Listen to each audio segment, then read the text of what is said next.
This is a short lecture on bond polarity. It turns out there are actually two different types of covalent bonds. There are nonpolar covalent bonds and polar covalent bonds. And so this lecture kind of summarizes the difference between those two.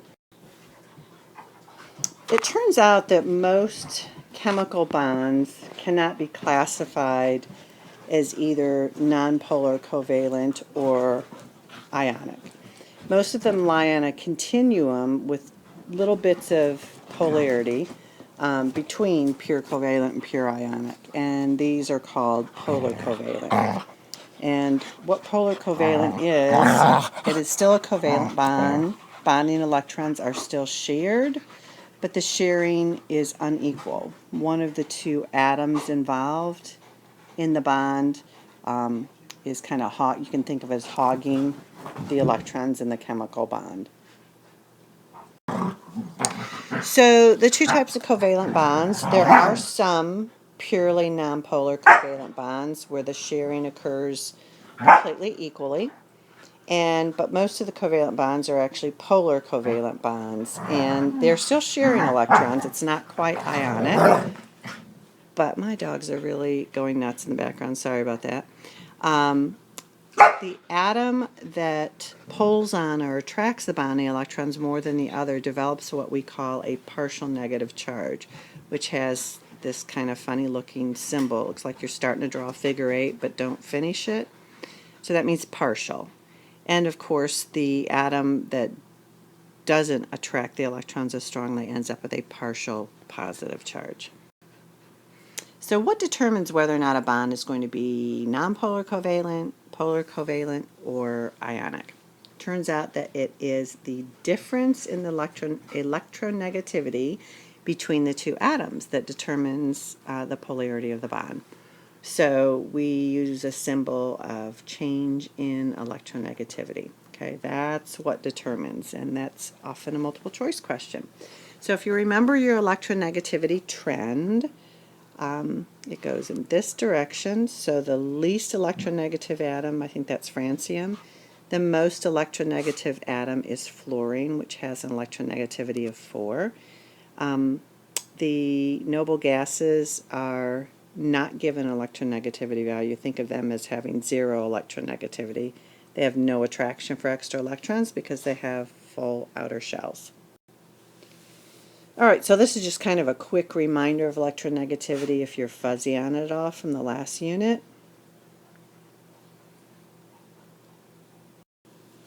So if you're asked to figure out whether two atoms will make a nonpolar covalent or a polar covalent bond, how do you go about doing that? You pull out a table of electronegativities, and I will give you the exact breakoffs in a minute. But if they have the same electronegativity or very similar, okay, it's going to end up a nonpolar covalent bond. If the electronegativities are quite different from one another, and again I'll give you the actual numbers in a bit, that is a polar covalent bond. And then if the electronegativity difference is very large, it would end up being an ionic bond. So you can kind of think of an ionic bond as an extreme polar covalent bond. The partial charges have gotten so large that they're essentially full charges and separated. So in a polar covalent bond, just so you're familiar with the vocabulary, the bond, if it's polar, it's said to have a dipole. So kind of think of these two as saying the same thing. Remember that whenever you have a polar covalent bond, if you're asked to show partial charges, the more electronegative atom gets the partial negative charge, and the less electronegative atom gets the partial positive charge. Oh my, they're actually playing. So the actual difference in electronegativity values that chemists have decided to call dividing lines, essentially. If the difference in electronegativity between two atoms is less or is 0.4 or less, okay, that is a nonpolar covalent bond. They're shared equally. These little pictorials represent electron density, okay. So the larger the lump is, essentially, the more electron density. So then a polar covalent bond would be greater than 0.4 up to about electronegativity difference of 2, and that is considered that is considered a polar covalent bond. And then if the electronegativity difference is greater than 2, that is considered an ionic bond. All right, so here's an electronegativity table for you. I'm sure you have one in your appendix of your book. And I think I'm going to have to shut this down temporarily and calm the dogs down. Sometimes you don't actually have to calculate the electronegativity difference because usually the farther apart two atoms are in the periodic table, the larger the difference in electronegativity. So look at sodium chloride, salt, for example. Okay. The electronegativity difference between sodium and chloride is, let's see, 2.1. It is above that breakoff point of 2 or larger for ionic, and that of course is ionic. So then if you look at atoms that are closer together, let's say carbon and nitrogen, the difference in electronegativity then would be 0.5, okay? And so that would be right at the beginning of a polar covalent bond. There actually are not very many pure nonpolar covalent bonds where the atom or the electrons are shared equally. Of course, the diatomic elements, remember that little weird word, Hofbrinkel, to remember these? You do have to remember these for the next test. But of course, those are pure nonpolar covalent bonds because what's the electronegativity difference in every diatomic? It's 0, okay? They have the same electronegativity. The other important pure nonpolar covalent bond to remember is a carbon-hydrogen bond. I can't remember the exact difference, but they have very similar electronegativities. Actually, I just looked it up real quickly. So the difference in electronegativity between carbon and hydrogen is 0.4. So that puts it right at the edge. It is nonpolar covalent. So those are the most important ones, the diatomics and carbon-hydrogen bonds. So the proper way to draw a diagram of a polar covalent bond is shown right here. Okay, so you can show the polarity in one of two different ways. You can either draw what we call a dipole, and that's an arrow.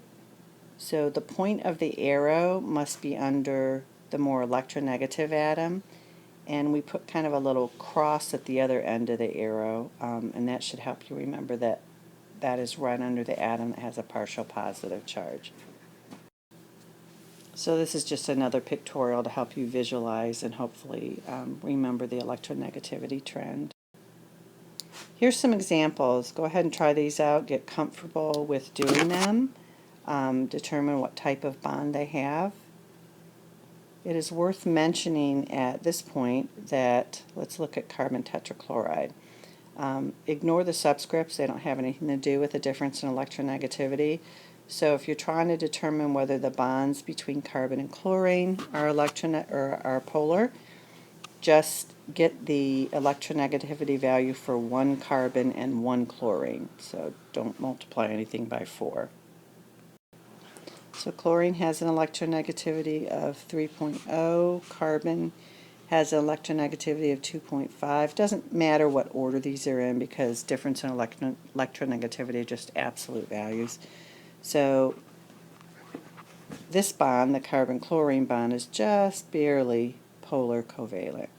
So you would draw it like this. Chlorine's more electronegative, so you would show the partial negative charge over chlorine, or you could draw the dipole arrow.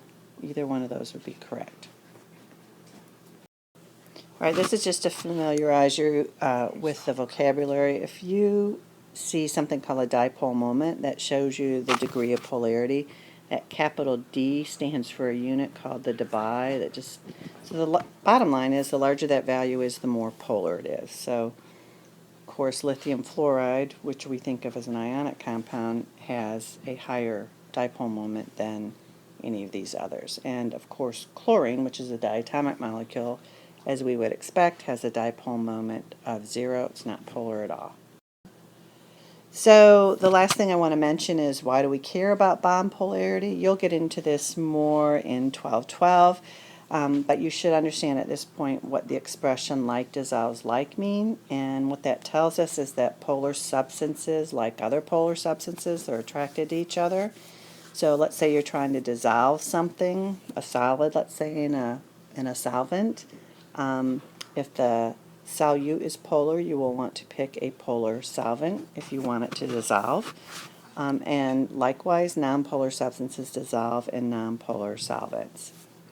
So when there's an oil spill on the ocean, the oil floats, or oil and vinegar salad dressings where they're separated into two layers. And that's because oils are made up of carbon and hydrogen bonds, and they're totally nonpolar. And water, of course, is made up of oxygen and hydrogen bonds. It's very polar, and so the two don't mix well. That's it for bond polarity.